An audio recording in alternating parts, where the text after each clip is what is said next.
Israël a lancé une attaque d'envergure contre l'Iran. Les frappes effectuées tôt vendredi ont déclenché des explosions dans la capitale Téhéran. Israël a déclaré qu'il visait les installations nucléaires et militaires iraniennes.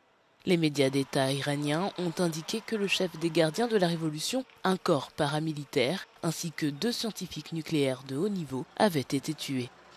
Un présentateur de la chaîne IRIN a lu une déclaration de l'ayatollah Ali Khamenei, le guide suprême de l'Iran. À la grande nation iranienne, ce matin à l'aube, le régime sioniste a déchaîné sa main vile et tachée de sang dans notre pays bien-aimé, révélant encore plus sa nature malfaisante en frappant des zones résidentielles.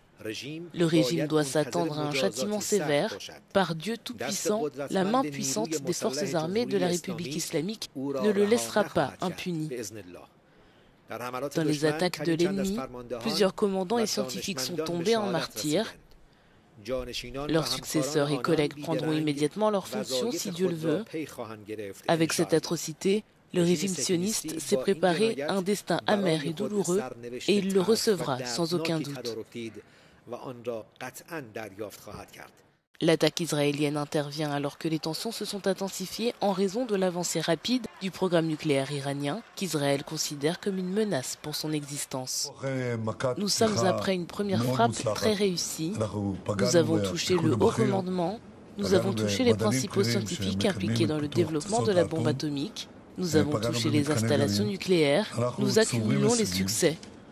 Mais je sais aussi, et vous savez, qu'il n'y a pas de guerre gratuite. C'est pourquoi je vous demande à nouveau de respecter strictement les instructions du commandement du front intérieur. Il est très probable que vous devrez rester dans des zones protégées pendant une période beaucoup plus longue que celle à laquelle nous avons été habitués jusqu'à présent. Cette attaque d'Israël contre l'Iran fait entrer leur longue guerre de l'ombre dans un conflit ouvert qui pourra se transformer en une guerre régionale plus vaste et plus dangereuse.